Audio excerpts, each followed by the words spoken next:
Hey guys, it's SRC Reptiles, and today I'm going to be making a little video showing you guys a little update of the baby crested geckos, and we're also going to be doing a little bit of feeding. So normally when I go to feed them, I'll get them all out, and because they're young enough that they're not going to be fighting each other yet, I can have them all out on their paper towels, and then of course I have their little housing areas ready to put them back in once they're done, and of course I'll mist it a couple times before I put them in. I found these ledges that I forgot I had bought, about a year or two ago, from Strode's off of Etsy.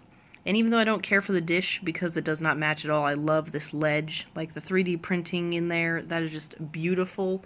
This one here is just a classic, I think it's like a 0.5 ounce that it holds, and this is just a little tiny dish that I had for like a bug catcher that I used to use.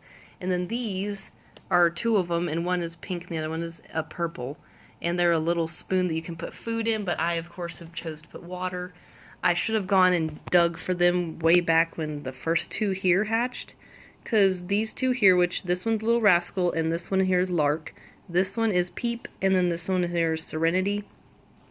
When these two a month ago were hatched, I should have gone digging for these ledges, but I completely forgot I had them, so I didn't even think about it. So I've just obviously been misting twice a day for them to have water.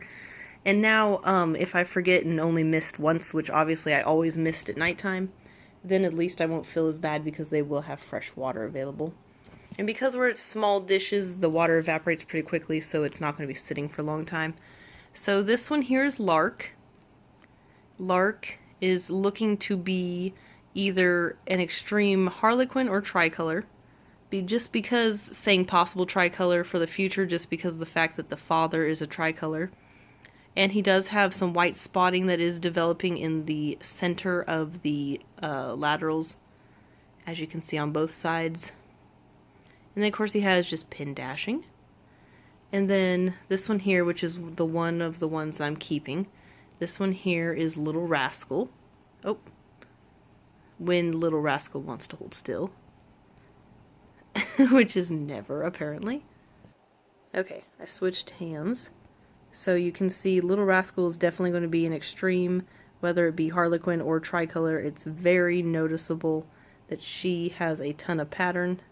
I'm going to switch hands one more time just because she's being very active. But she also just has pin dashing, less pin dashing than Lark. But you can see she's getting very big. If I had to guess, because they're going to get weighed next month, because I normally just weigh them once a month. And if I had to guess, they're pretty close to 3 grams, if not over. It wouldn't surprise me if this one is closer to 4 grams, just because that one was pretty close to 3 grams when I weighed them at the beginning of the month. Which literally these babies never want to stay off of my hand. Nope, stop running. Stay here. This one here, of course, being Serenity, and she or he will be a month old next month. In November on the, I believe it was it was the 17th. So this here's little Serenity. Pretty sure Serenity is a bicolor, possibly going to have tiger, just because if you notice, there are those dark stripes. I don't know how easy it is for you guys to see because she's not fully fired up anymore. When she's fully fired up, it's really easy to see those stripes. And then she has white portholes, or at least what looks like portholes. They're on the sides of the dorsal.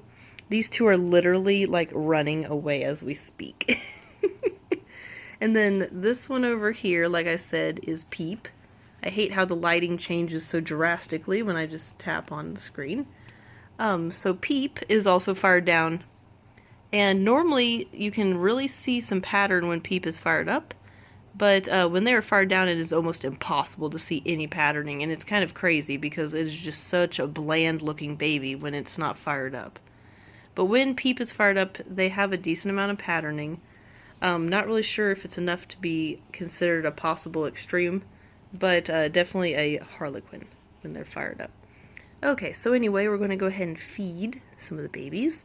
Maybe Peep will fire up a little bit when we start feeding. Otherwise, they'll definitely start firing up once I put them in their containers and mist, because they always will normally fire up once I mist them. But you can see little Serenity, how small she is compared to Lark. Lark is like the smaller of the two older ones. So anyway, we'll start feeding now. Okay, so they all are extremely active tonight, so I had to put some food on their muzzles, or their mouths, first before I started videoing, because they are all extremely active and they were all just running around crazy. So I normally will take my little coffee stir straw, which is this little straw here, and I'll just barely put any on their mouth around that area, just like I just did there. And then they normally will lick it off, as you can see. And then I kind of do that. Once they kind of start acting less interested in their food, then I will know that they're getting full. Hey, stop. You're making this one run now.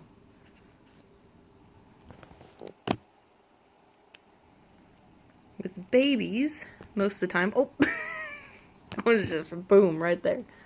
Most of the time, they are jumpier as really small ones, and then once they get to Lark and Little Rascal's size, they normally will settle down a little bit, but tonight they are extremely active. Like, they are normally never this active.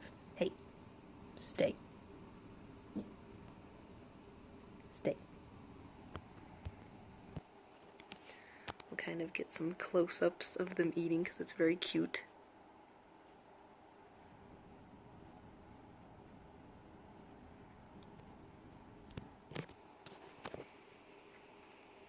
And the food that I'm feeding them is Pangea's fruit and insects, but they also get, every so often I will mix the fig and insects in with the fruit and insects, and then I also will give them watermelon.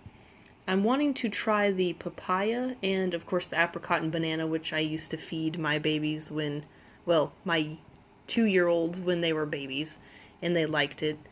I just haven't got around to visiting the nearby town. Well, I guess it's not nearby, it's like 25 miles away, but they sell it at this pet store that's there in this town, and it's a lot easier than me having to wait for about 4 or so days for Pangea to send me some. And by the time you drive over there, it's about the same price you'd be paying on Pangea's website. Excuse me. So anyway, papaya and apricot and banana are the only flavors I haven't tried yet with these guys. And I'm kind of wanting to start trying all the flavors again with my adults and with my 2-year-old adults, just because I want to see. So far I found that Magma, Snickers, and Blaze absolutely love the watermelon. It's their favorite flavor, and that is mainly what I feed them now. Ember still really likes the fruit and insects. She doesn't really care for the watermelon. And Twix prefers the fruit and insects, but he will tolerate the watermelon. None of them like the fig by itself, but they will eat the fig if it is mixed in with the fruit and insects. So, I don't know what it is about the fig, but so far just because of how I've seen mine react, I would not suggest getting the fig. But based off of how enthusiastic Magma is with the watermelon, I would suggest, of course, trying watermelon.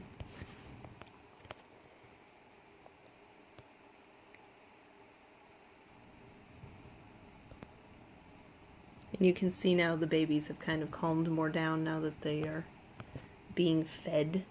Oh, never mind. I spoke too soon. The 2 older ones are on the run.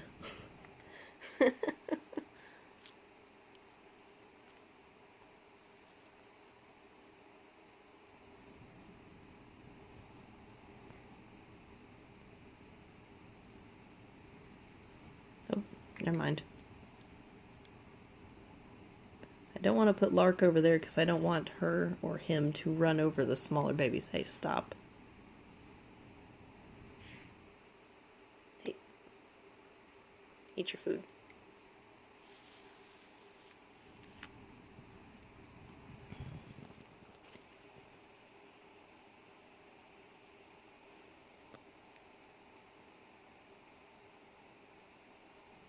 I have tried to feed the 2 older ones some dubia roaches because my dubias are finally having babies.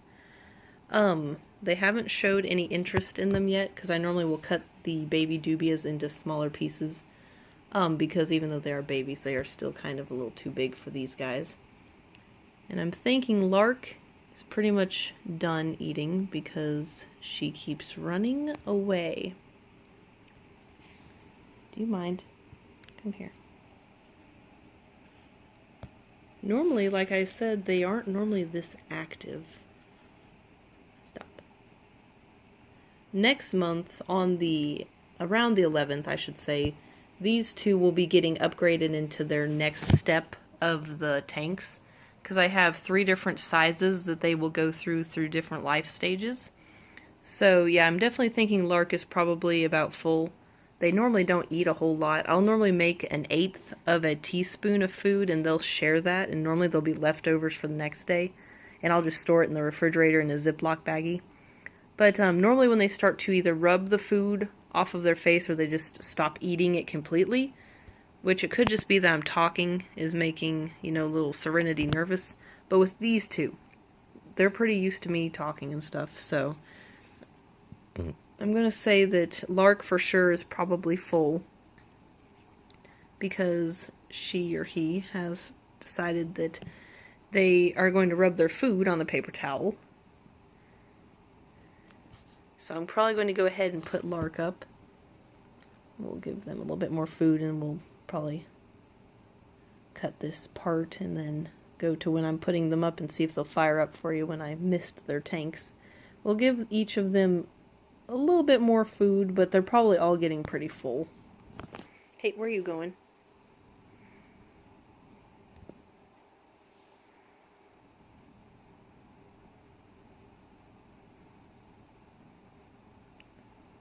Little rascal is over here trying to climb up my shirt. There we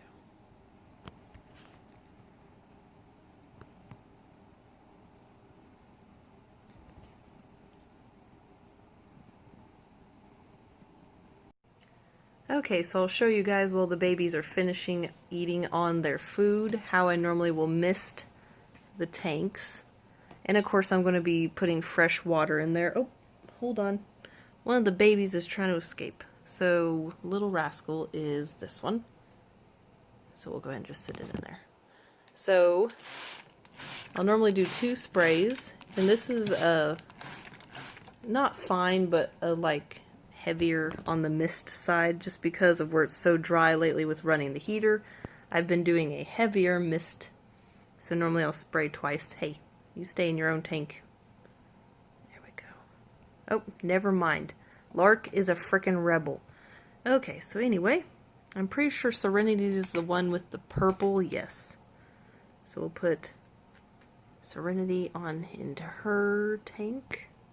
Don't know if it's a girl, but we're just going to say her for now. Okay, so normally, after I get them in there, make sure they're all in there. I'm going to reposition the leaf in these two because it likes to shift around. There we go. Oh. Okay, go in there. Okie dokie, everyone is in their tanks. So I'm going to go ahead and add some water. And these little things do not hold a lot, which is nice because of the fact that obviously these guys are pretty small and you would not want the water dish too full of water or too deep because you wouldn't want them to fall in and drown, or if they went face first into the dish, you wouldn't want them to, you know, breathe in a lot of that water, which obviously would hurt. You can see here with Serenity, or not Serenity, with Little Rascal, there's probably like not even 1/4 of an inch of water in there, and you can see with this one there's not a whole bunch. Just because of the fact that you don't want to put a ton of water in there because, like I just said, you don't want them to accidentally fall into the dish and drown or anything like that, or it to be too deep. Also, if it were to get spilt, you don't want a lot of water to be just sitting in their tank because obviously all there is right now is paper towel, because it's not suggested to use stuff like Eco Earth in their tanks because they could eat it and become impacted because their bodies just aren't developed to the point where they can digest stuff like that. So anyway, guys, I hope you enjoyed this little video. Hopefully it wasn't too boring for you. I, of course, really enjoy making these videos, not just for you guys, but for myself too, because I can go back and look on it. You know, a year later, years later, whichever, and be like, oh, well, I remember when they were that tiny and they were adorable then and stuff, so. But anyway, guys, thank you for watching. Hopefully you enjoyed it. Like and subscribe if you'd like to support the channel. It always encourages me to make more videos. Thank you for watching, and have a good rest of your night.